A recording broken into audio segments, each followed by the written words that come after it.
"Tell me," he says, "have you ever heard of something called a moon?"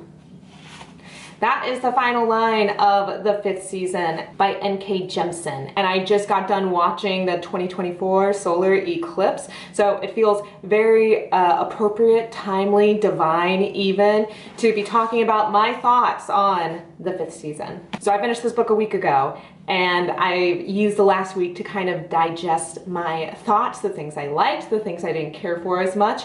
And this is going to be a spoiler-filled review. I'm going to assume that you also read this book. If you haven't, do I think you should read it? Yeah, I liked it. So that's my non-spoiler review. So this is the first thing I've ever read by N.K. Jemisin, and I just heard so much hype about the first book in particular, not so much about the series as a whole, but about this book, even though all 3 books in the trilogy have won Hugo Awards. But yeah, this book has a ton of hype. I know people in real life who have read it and who really, really like it. I've owned it for a few years, but there was something about it. I didn't really understand the premise. I mean, the back cover description doesn't really give you much at all, which I think is a huge plus. I just didn't really know what to expect. And it wasn't until I've just been bombarded on social media, kind of randomly, but with how much people enjoy this book, that I was like, okay, I already own it, so I might as well give it a try, give it a go. And I was just so pleasantly surprised, if not floored at times, by how much I liked it, how strong I find the writing to be. I don't think it's perfect.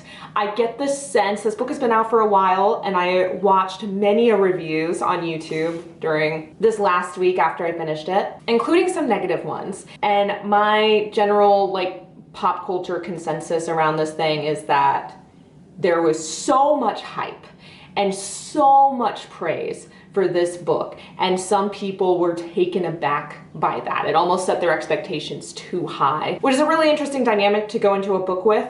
Luckily, other than knowing that it was a Hugo Award, I had some expectation, but I wouldn't say it was too high. I was pleasantly surprised by how much I enjoyed it. The POVs, let's just go ahead and get into that. I really liked the different POVs. I didn't love them all equally all the time, but I liked them all most of the time. And sometimes, you know, you end a POV and you're like, oh, that was so good. I'm kind of bummed that we're starting a different POV, but then that chapter would be really good. And you'd be like, oh, actually, now I'm bummed we're going back to the other POV. I got the sense that there was some controversy over one of those POVs being in second person, which obviously I clocked immediately when I started reading that, but I liked it. I don't mind the second person thing at all. I was like, this is unusual, but kind of cool. But I definitely saw some people really, really hated it. And there seemed to be kind of a two-pronged reason for that hate. One was that they felt it broke the immersion because it's just so unusual, and that's fair. I mean, if you don't like it, you don't like it. I think it was done really well for how difficult that POV can be. I saw in an interview that she said that she really likes playing video games, and so she was trying to write it as if you were a video game character where you self-insert into a story, so you move around and do this and you go there and you are on this quest. Another reason people strongly disliked it is because they found the second person POV to be extremely unnecessary. That's where I disagree pretty strongly, because there was the POV trick. It's actually one character, but it's split up and you think it's 3 different characters for a hot minute. But that's going to be a reveal. Having one of the POVs in a different perspective, like second person, is a really interesting way to just kind of throw the reader off kilter. And frankly, just the fact that it's unusual and ambitious, and I'm sure she just thought it was like cool to try out and try to make work. That's a good enough reason for me. You know, the rule of cool is a legit rule where sometimes there doesn't need to be a obvious reason why an artist does something other than it's sick. I was about halfway through the book. It was before the official reveal when I figured out what was going on, and I was floored by it. And I think part of the reason I figured it out is because I didn't read it all in one session. I didn't take one day where I just sat down and read it all the way through. I did a few chapters at a time, and I think having that time in between to reflect on what I just read gave me a little bit more space to put little clues together, because there were clues. I think it was the combination of the older woman POV talking about her hand hurting and that horrific scene of the little girl getting her hand broken, and the 20-year-old POV talking about her classmates being really hard on her in school and not liking how well she excelled, and then the little girl at school having a hard time with her classmates and clearly excelling. It was those things where I was like, but they're very subtle. Like, I'm making it seem more blatant than it was. But I was reflecting and I was like, oh my gosh, that's crazy. That's so cool. And then obviously there's the chapter where it's officially revealed that that's what's going on. And I think if you read it straight through in one sitting, you would probably, I think the average person would actually reach that chapter reveal and have that reveal to them rather than figuring it out on their own. I saw some other reviewers claim that it was obvious, that the whole POV trick was obvious from the beginning. I don't know why they would think that's obvious. To me, I was like, what? Why would you think that? I would never assume that Sansa, Dany, and Cersei were the same person, considering they're different ages and in different locations and had different names, which is the exact same situation going on here. So I'm like, how would you possibly figure that out? I mean, kudos to you, I guess. But I think that's really cool, extremely ambitious as a storyteller and writer and creator, and it's so cool to come across, like sometimes you come across things while reading and you're like, this can only be done in a book format. Like, they would not be able to pull that trick off visually, like in a, maybe if they did it a certain way in a video game, certainly not with like a TV or movie, but really could only be done as well as it was in book format. And it's so fun to come across things like that where you're like, this is special and particular to reading and writing. So this is a writing specific thing, but I really liked the confidence that the author had in not capitalizing the like unusual or made up words that she had for the world or italicizing them either. They were just said normally in the sentence, and it was something that like obviously you would catch on because you're like, that's unusual. I feel like a lot of authors are like anxious that you're not gonna figure it out, and so they italicize it or capitalize it as like a cue, like, hey, I know this is made up, and there might be an index in the back which you should look at, or you need to pay attention to this word, or the story's not gonna make any sense to you. And she didn't do any of that. Well, there is an index in the back, but you wouldn't know that until you get to the back of the book, actually. In this context, you're just using context clues to figure out what the heck all these words are. And there's a lot. There's a lot. I mean, she has a whole index or appendix, whatever. Like for a geomess, grits, guardian, comms, breeder, calmless, or even words that are real words but they have different meanings, like a fulcrum, which is a real thing, but in the context of this world, it's the headquarters where they're legally permitted to practice the otherwise illegal craft of organy. There you go. And while that was back there, I didn't need that to know that, because her writing was so strong and the context around these words was so well done that I was able to figure it out, and I really appreciated that she trusted her audience. This is also one of the weirdest fantasy worlds, and I'm doing this because it feels part fantasy, but the more I read it, I was like, wait, is this book sci-fi? Because there's such a, especially with the obelisks, I'm like, I mean, that's just a spaceship, or the stone eaters, it's like, that feels like an alien. Like, this is such a odd mix. There's also something kind of steampunk-esque about the world, and a mix of old technology. I mean, they ride horses, right? There's some places that don't have running water, but then there's some places that are. And there are like you know, Frankenstein scientific experiments going on and things that feel actually incredibly modern, almost mid-century. It's very, very interesting world building. It is truly unlike any world I've ever experienced before. I think another thing that helped make the POV trick work is that this is very clearly a predominantly black coded world. Like most of the characters you meet are black or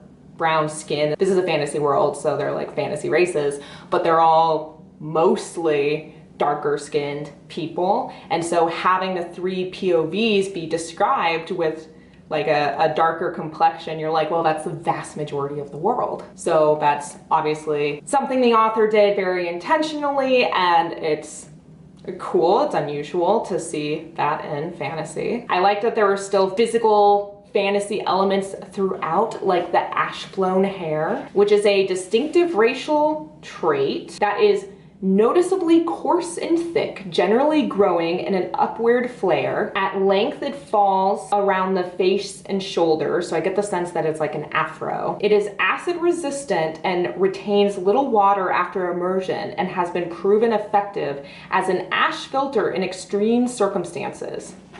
So the idea being that they are purposefully bred to have afro-like hair because it's better. Sorry guys, my camera got too hot, and then I realized if I'm going to be talking about a book about earth magic, I should like wear a rock. It's so unique to talk about like a certain feature and how it would benefit this particular world and why so many people would try to have this feature. So again, because of that, it made it more normal that all these POVs had that similar feature. And just in general, I think the earth magic is cool. As a huge Avatar fan, I'm privy towards any sort of an elemental manipulation, but I liked that this is not the same thing as earthbending. This is its own type of magic, and the way that it's described, that they're like, oh, even a baby who has this power can, you know, cause an earthquake. It's so second nature to them.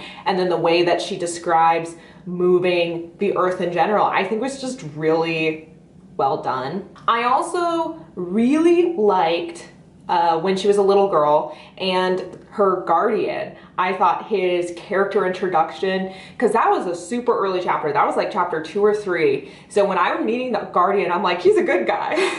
I like him because he's nice to her. And then obviously by the end of the young girl's second chapter, when he breaks her hand, you're like, oh my god, never mind. He's a monster, but he's also a nice monster. And still throughout the book, he is actually one of the kindest characters to her. When she interacts with him, it shows the most amount of tenderness and of vulnerability. It's an extremely interesting dynamic, and I was a little disappointed by the end of the book when he confronts her when she's 20 and she's just like, I hate you, you're evil. All that sort of complexity that we built up throughout the book felt gone, and it just felt like the switch was flipped and she hated him. I understood why she hated the Fulcrum, but I wish that kind of morally gray, complex, kind of deranged but interesting relationship that she had with her guardian remained even in those final moments, as high stakes and kind of crazy as that situation was. Oh, another just general writing thing. I thought the pacing of this book for the most part was really good, because by the end of every chapter I was left shocked, if not horrified, but I was like struck. Every chapter definitely did an excellent job of propelling me forward, because it would just be so shocking and so crazy. I'm like, I can't believe that I'm only like 35% of the way through this book and I've been flabbergasted more than once. Like, it was just like bam, bam, bam. Craziness, harrowing experience, heartbreak so early on.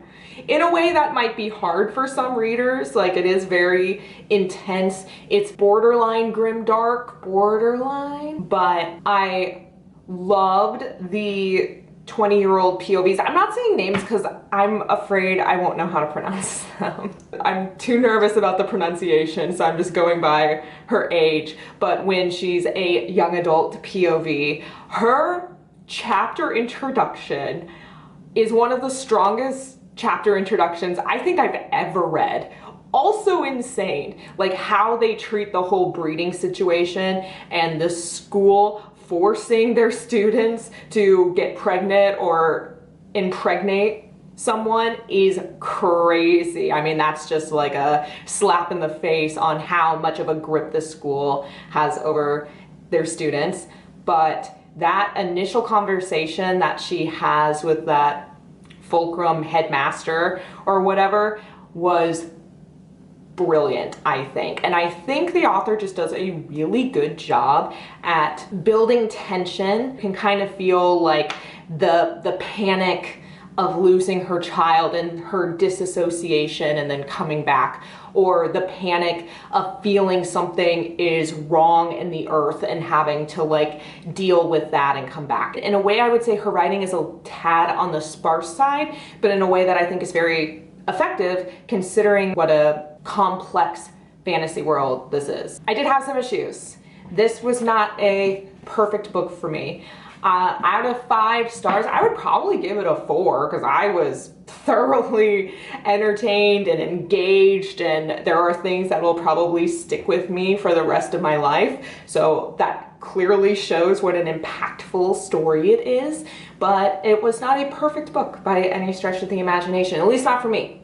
I'm gonna go through that. 1, I thought the rules of the magic system were sometimes a little weak. Same with both the earth magic or origami, or I keep wanting to say origami, origami, but the earth magic people and some of the rules with the guardians, it's like these really important factors, especially with the guardians, where it's like, oh, don't let them touch you. Oh, being around them can make your powers not work, but they would tell that right before the action scene happened. I wish this information was sprinkled earlier on and not told to me immediately before the thing that you told me about happened.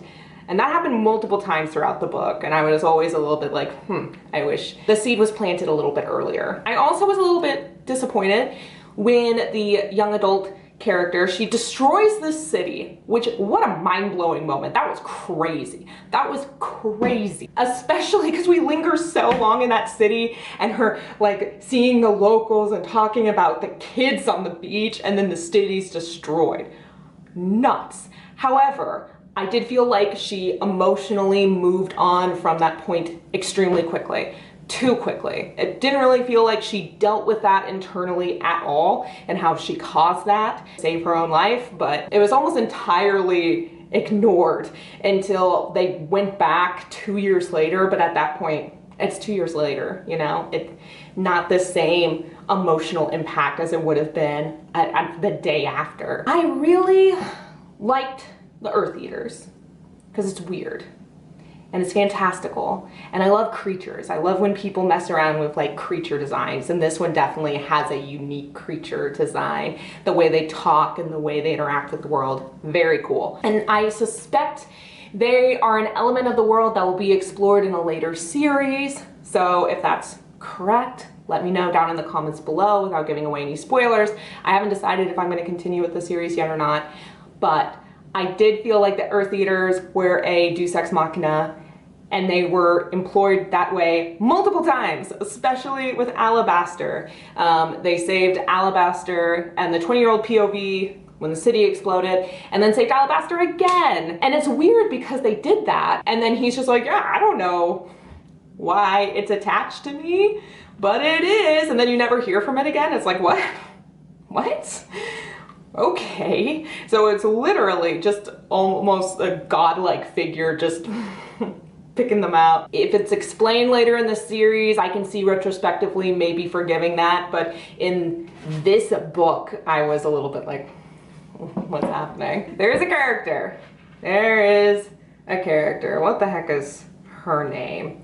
She's so annoying. She's the calmless woman that the older POV finds later, and it turns out that she knew her as a kid. That character is so annoying. That's probably one of the weakest elements of the book by far. Everything else I listed at the end of the day can be forgivable. This character, in my mind, is the worst part of the book. Not as much when she's a little girl. I can forgive the antics and the attitude that she has when she's a child, because that's just how children can be sometimes. But she was so annoying when she got introduced again, mainly because she was somehow able to be everything. Watching the older POV for decades, and it's like, well, I'm mega rich. Oh, but also mega smart. Like one of the most brilliant people that's ever existed, and from the richest family that's ever existed. I don't like those kind of characters. I don't like that sort of plot machination. I find that it cheapens things. And we already had Hoa, which is the like Earth Eater that we know the best, who's following around the older POV character. And you find out at the end of the book that he's been watching her for decades. And it's like, okay, I'll let that happen because you're not human, you're strange. The groundwork for Earth Eaters doing that sort of thing has already been established with Alabaster. So, okay, Hoa, I will allow you to be obsessed with our main character for decades, but I will not let this random woman have that same thing. You don't get two characters to do that. That is just weird and kind of lazy. Also, I'm gonna go ahead and say it. I think it's perfectly fine that she wanted to make this character transgender. I found it a little odd, and it took me out for a minute, that she was somehow able to find hormones, although they described it as like an elixir or whatever, during the apocalypse. It's difficult for them to secure water and food and shoes, but somehow this character is finding hormones or whatever. I would imagine that that would be a very difficult thing to come by, because they're also in a part of the world which has been established is not like the most advanced part. I mean, they're coming across comms that don't even have running water, right? I don't know. So this is a possible trend, more like an observation that I've seen on my end from reading fantasy, and I want your guys' opinions on it down below. I might be wrong. I'm more just throwing it out there as a personal observation, not a hard and fast rule or fact, but there is not a lot of female writers in the fantasy, especially epic fantasy genre. Obviously have taken over YA. But in adult fantasy, there's not quite as many. And I've noticed a few from YA that go over to adult. And what I notice, because I'm able to read both of their different categories, always feels like they are very extreme with their adult writing.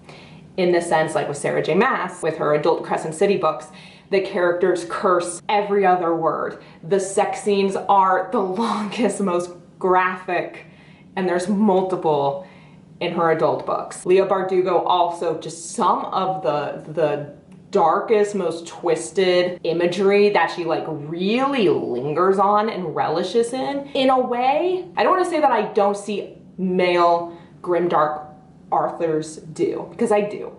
Obviously, if you read even Game of Thrones, The Blade itself, there's some really dark stuff, but there's something about female fantasy writers where I swear they linger in it longer and often make their characters even colder to it. And it's a trend I've seen more than once, and I see it again in this book.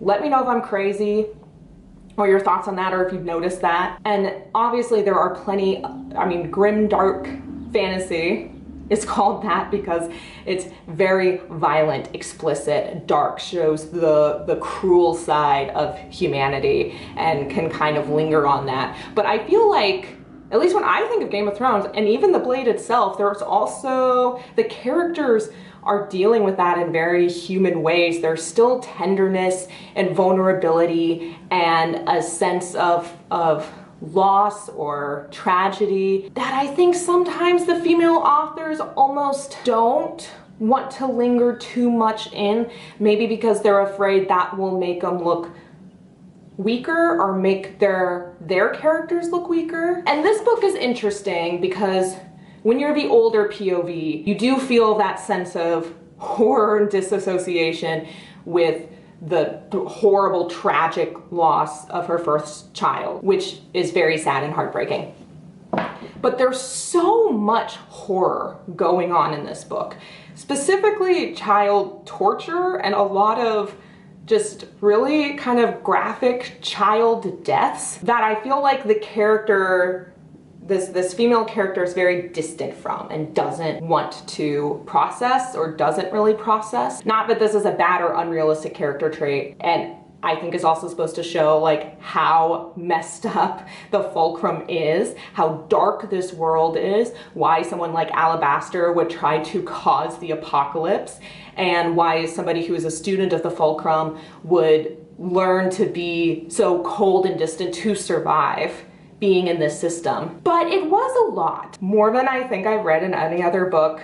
Very, like I said, explicit child death and child torture scenes. So to have my POV characters be so distant from this tragedy is odd, I would say. That all being said, this is a total recommended read. I'm not sure I'm going to continue with this series despite really liking this first book, only because I heard that the next two books aren't as good. Let me know down in the comments if this is true or not true. If you've read this series, I desperately need to know if it's worth continuing. It's left on a cliffhanger. I'm super interested in what happens. I really like this world. I mean, I don't want to live in this world, but it's a very interesting world, and I'm interested to see in how it all comes together. I have a feeling it's going to be very dark. I have a feeling it's not going to be good. Anyway, guys, thank you so much for watching, and I will see you in my next video. Bye.